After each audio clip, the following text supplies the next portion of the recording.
ጤና ይስጥልን። ይህ ፋስት ዴይሊ ነው። ሰላምታችን በያላችሁበት ድረስ እያልን በዕለቱ የተሰሙ ዋና ዋና ጉዳዮችን ወደ እናንተ ይዘን ቀርበናል። ቻናላችንን ሰብስክራይብ፣ ፕሮግራማችን ላይክና ሼር እንድታደርጉ እየጋበዝን የዕለቱን አበይት ዜናዎችን አስቀድመን እንጀምራለን።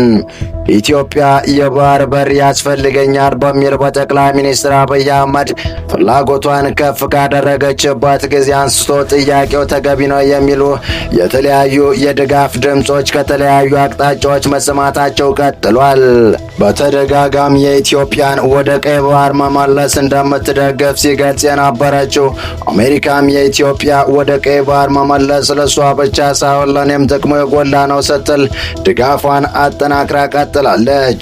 አሜሪካ ይህን ያለችው ከኢትዮጵያ ጋር ስለ ቀይ ባህር በተፈራረመችው አዲስ ስምምነት ወቅት ነው። ለመሆኑ ይህ ስምምነት ምንድነው የሚለውን በዝርዝር እንመለከታለን። በሌላኛው መረጃችን ደግሞ የሰሞኑ የኢትዮጵያ አየር ኃይል ትርኢትና በትዕይንቱ ላይ ተገኝተው ንግግር ያደረጉት የጠቅላይ ሚኒስትር አብይ ንግግር ያስደነገጠው ሻዕቢያ አየር ኃይሉን ለግዳጅ ተዘጋጅ ስለማለቱ ወደ እናንተ የምናደርስ ይሆናል። እስከ ፍጻሜው አብራችሁን ቆዩ። የትራምፕ መልእክተኛ ሰሞንኛ የአፍሪካ ሀገራት ጉዞ ለኢትዮጵያ ሌላ በረከት ይዞ የመጣ እንደሆነ እየተነገረ ይገኛል። በአየር ኃይል 9ኛ ዓመት በዓል ላይ ተገኝተው ጉብኝት ያደረጉ የአሜሪካው ምክትል ውጭ ጉዳይ ሚኒስትር ክሪስቶፈር ላንዶና እሳቸውን ተከትለው ኢትዮጵያ የተገኙት የአሜሪካ የአፍሪካ አዛዥ ጀነራል ዳግቪን አንደርሰን በቢሾፍቱ ባዩት ነገር መገረማቸው ተገልጿል። ኢትዮጵያ በሰላማዊ መንገድ የባህር በር ፍላጎቷ እንድታሳካና ወደ ቀይ ባህር እንድትመለስ ድጋፍ እንደምታደርግ በአምባሳደሯ ኤርቫን ማሲንጋ በኩል ስትገልጽ የነበረችው አሜሪካውንም በድጋሚ በልበ ሙሉነት ይህንኑም በጀነራሉ አረጋግጣለች። ኢትዮጵያና አሜሪካ ቀይ ባህር የተጠቀሰባት ጥብቅ ወታደራዊ ስምምነት ተፈራረሙ። ወታደራዊ ስምምነቱ የቀይ ባህር ደህንነት የያዘ ነው። ስምምነቱን የፈረሙት የትራምፕ መልእክተኛን ተከትሎ ኢትዮጵያ የመጡት የአሜሪካ የአፍሪካ አዛዦች ናቸው። የመከላከያ ሚኒስትር አይሻ መሐመድ የአሜሪካ የአፍሪካ አዛዥ ጀነራል ዳግቪን አንደርሰንን በቢሮአቸው ተቀብለው ካነጋገሩ በኋላ የጋራ መግለጫ ሰጥተዋል። ትላንት አመሻሹን በሰጡት መግለጫ ሁለት ሀገራት ከዚህ በፊት የቆየ ግንኙነት እንዳላቸው ጠቅሰው አሁን ላይ እያደገ የመጣውን ከፍተኛ የዲፕሎማሲና ወታደራዊ ግንኙነት ወደ ላቀ ስትራቴጂካዊ የስራ አጋርነት በማሳደግ የሁለቱን ሀገራት እኩል ተጠቃሚነት ለማረጋገጥ መስማማታቸው ተናግረዋል። በተጨማሪም በሰላምና በጸጥታ ጉዳዮች በጋራ ለመስራት መግባባት ላይ መድረሳቸውን ገልጸው ሁለቱም ሀገራት ብሔራዊ ጥቅም ለማስጠበቅና ሽብርተኝነትን በጋራ ለመዋጋት ከስምምነት ላይ መድረሱን ተናግረዋል። የዩናይትድ ስቴትስ የአፍሪካ እዝ አዛዥ ጀነራል ዳግቪን አንደርሰን በበኩላቸው የኢትዮጵያ አየር ኃይል 9ኛ ዓመት የምስረታ በዓል ለማክበር ወደ ኢትዮጵያ መምጣታቸው ታሪክን ለማሰላሰል እና የወደፊት ትብብርን ለማጠናከር ትርጉም ያለው አጋጣሚም እንደሆነ ገልጸዋል። ጀነራል ዳግቪን አንደርሰን በአፍሪካ ቀንድ ቀጠና እንደ አልሸባብና አይኤስ ያሉ የጋራ የሽብር ስጋቶች መኖራቸውን ጠቅሰው በተለይ በቀይ ባህር አካባቢ ቀጠናውን ለማናጋት የሚደረገው የእውነትዮሽ እንቅስቃሴ አሳሳቢ መሆኑን አንስተዋል። እነዚህን የደህንነት ስጋቶች በአስተማማኝ ሁኔታ ለመመከት የሁለቱ ሀገራት ቅንጅትና ወታደራዊ ትብብር ወሳኝ መሆኑን አጽንኦት ሰጥተዋል። አክለውም የኢትዮጵያ ጉብኝታቸው በኢትዮጵያ አየር ኃይል አከባበር ላይ ለመገኘትና ለመሳተፍ ብቻ ሳይሆን በኢትዮጵያና በዩናይትድ ስቴትስ መካከል ያለውን የረጅም ጊዜ ግንኙነት እንደገና ለመለየት እድል እንደሰጣቸው በመግለጫው ላይ ጠቁመዋል። በተለይም የጋራ ቀጠና ደህንነት ተግዳሮችን ለመፍታትና የአጋርነት እድሎችን ለመጠቀም እንዲሁም የሁለቱን ሀገራት ግንኙነት እንደገና ለማጠናከር ትልቅ አጋጣሚ መፍጠሩ መናገራቸውን ከመከላከያ ሰራዊት የተገኘው መረጃ ያመለክታል። ቀደም ሲል የአሜሪካ ምክትል ውጭ ጉዳይ ሚኒስትር ክሪስቶፈር ላንዶና የአሜሪካ አፍሪካ አዛዥ ጀነራል ዳግቪን አንደርሰን በኢትዮጵያ አየር ኃይል የተዘጋጀውን ዓለም አቀፍ የአቪዬሽን ኤክስፖ መጎብኘታቸው መዘገቡ አይዘነጋም። ይህ በእንዲህ እንዳለ የአሜሪካው ምክትል ውጭ ጉዳይ ሚኒስትር ክሪስቶፈር ላንዶ ኢትዮጵያ ከመምጣታቸው በፊት በግብጽ ጉብኝት ነበራቸው። ምክትል ውጭ ጉዳይ ሚኒስትሩ ሚኒስትሩ በካይሮ በነበራቸው ቆይታ ከግብጽ ውጭ ጉዳይ ሚኒስትር ባድር አብደላቲ ጋር ተገናኝተው ተወያይተዋል። የሁለቱ ዲፕሎማቶች ውይይት ያተኮረው በታላቁ የኢትዮጵያ ህዳሴ ግድብ፣ በሱዳን የእርስ በርስ ጦርነት፣ በአፍሪካ ቀንድ ሰላምና በጋዛ ተኩስ አቁም ስምምነት ላይ እንደሆነ ተዘግቧል።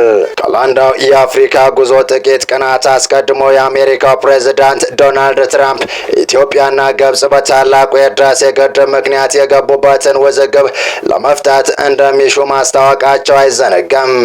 ትራምፕ ባለፈው ሳምንት በስዊዘርላንድ ዳቮስ በተካሄደው የዓለም የኢኮኖሚ ፎረም ጎን ለጎን ከግብጽ ፕሬዝዳንት አብደል ፈታህ አልሲሲ ጋር በተገናኙበት ሆነ በተለያዩ ጊዜ ይህንኑ የግድብ ጉዳይ አንስተው እንደነበረ ይታወሳል።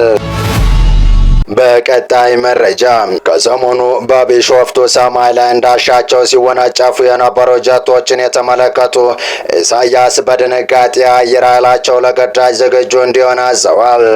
የኤርትራ የላይ አዛዥ የሆነው ብርጋዴር ጀነራል ተክሌ ሀብተስላሴ ወይም ወድሬ ሱሉስ ኢትዮጵያ ልትወረን ዝግጅቷን ስለጨረሰች ሁሌ ዝግጁ ሆኑ ሲሉ የኤርትራ አየር ኃይሎችን ከፍተኛ ፍርሃት ውስጥ መክተታቸው ታውቋል። የኤርትራ መራወጥ የመጣውም ጠቅላይ ሚኒስትር አብይ የፌዴራል አየር ኃይልን 9ኛ ዓመት በማስመልከት በቢሾፍቱ ባደረጉት ንግግር ሚግ 1 ላይ ያላችሁ ሀገራት በማለት ለኢሳያስና ለሚመራው መንግስት መልእክት ማስተላለፋቸውን ተከትሎ ነው። ጠቅላዩ በንግግራቸው ቃል በቃል ኤርትራ ወይም ኢሳያስ ብለው ባይገልጹም ጠላት ላሏቸው አካላት መልእክት ሲያስተላልፉም ኢትዮጵያ የማንንም አትፈልግም፣ የራሷን ማሳልፋ አትሰጥም ያሉ ሲሆን የደም ካለ ማወራረዷን አትተውም ሲሉ የወደቡ ስብራት ይታረማል ሲሉ ከወራት በፊት የተናገሩት ሀቅ ደግሞ ማንጸባረቃቸው አይዘነጋም። ኢትዮጵያና ኢትዮጵያውያን ጥቅማቸውን ለሌሎች አሳልፈው እንደማይሰጡ የገለጹ ጠቅላይ ሚኒስትር አብይ አየር ኃይላችንም ይህን ፍላጎታችንን ለማሳካት ሁነኛ ተቋም ነው ሲሉ ማስረዳታቸው ይታወሳል። ታዲያ ይህ የጠቅላዩ ንግግርና የአየር ኃይሉ ቁመና ያስደነገጣቸው ኢሳያስ አየር ኃይላቸውን ለግዳጅ ዝግጁ ሆኑ ማለታቸው ትኩረት ስቧል።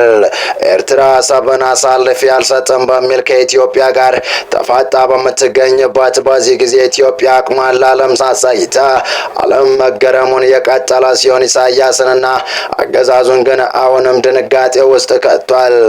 የሻዕቢያን ድንጋጤ ከፍ ከሚያደርጉት መካከልም ከሰሞኑ ይፋ የተደረገው የሀገራቱ ወታደራዊ ቁመና ተጠቃሽ ሆኗል።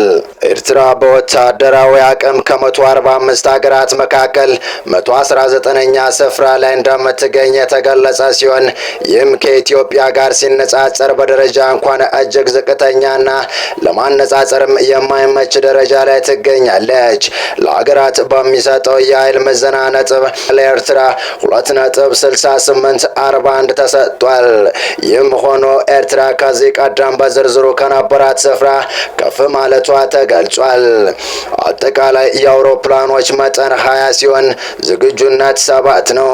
በዚህም 97ኛ ደረጃ ላይ ትገኛለች። ተዋጊ አውሮፕላን 5.0% ሲሆን ዝግጁነት 0 ነው። በዚህም 63ኛ ደረጃ ላይ ትገኛለች። የተዋጊዎች አይነት 0 አውሮፕላኖችና ሰው አልባ አውሮፕላኖች ወይም ድሮኖች ጨምሮ ሌሎችም የአየር መሳሪያዎች ወይም ትራንስፖርት ፊክስድ ዊንግ 5 ወይም 25% ሲሆን ዝግጁነት 2 ነው። በዚህም 46ኛ ደረጃ ላይ ትገኛለች። የተዋጊዎች ማሰልጠኛ አውሮፕላኖች ወይም ትሬነርስ -1 ወይም 5% ሲሆን ዝግጁነት 0 ነው። በዚህም 76ኛ ደረጃ ላይ ትገኛለች። ልዩ ተልዕኮ የሚፈጽሙ አውሮፕላኖች 0 አውሮፕላኖች ነዳጅ ጫኝ ወይም አመላላሽ 0 ሄሊኮፕተሮች 13 ወይም 65.0% ሲሆን ዝግጁነት 5 ነው። በዚህም 83ኛ ደረጃ ላይ ትገኛለች። ጥቃት የሚፈጽሙ ሄሊኮፕተሮች 6 ወይም 30% ሲሆን ዝግጁነት 2 ነው። በዚህም 39ኛ ደረጃ ላይ ትገኛለች። በአንጻሩ የኢትዮጵያ ተዋጊ አውሮፕላኖች 25 ወይም 24.0% ሲሆን ዝግጁነት 15 ነው። በዚህም 46ኛ ደረጃ ላይ ትገኛለች። ጥቃት ፈጻሚ አውሮፕላኖች አይነት 0 አውሮፕላኖችና ሰው አልባ አውሮፕላኖች ወይም ድሮኖች ጨምሮ ሌሎችም የአየር መሳሪያዎች 9 ወይም 8.7% ሲሆን ዝግጁነት 5 ነው። በዚህም 42ኛ ደረጃ ላይ ትገኛለች። የተዋጊዎች ማሰልጠኛ አውሮፕላን 34 ወይም 32.7 ሲሆን ዝግጁነት 20 ነው። በዚህም 48ኛ ደረጃ ላይ ትገኛለች። ልዩ ተልዕኮ የሚፈጽሙ አውሮፕላኖች 0 አውሮፕላኖች ነዳጅ ጫኝ ወይም አመላላሽ 0 ሄሊኮፕተሮች 33 ወይም 31% 7% ሲሆን ዝግጁነት 0 ነው። በዚህም 67ኛ ደረጃ ላይ ትገኛለች። ጥቃት የሚፈጽሙ ሄሊኮፕተሮች 7 ወይም 6.7% ሲሆን ዝግጁነት 4 ነው። በዚህም 38ኛ ደረጃ ላይ ትገኛለች።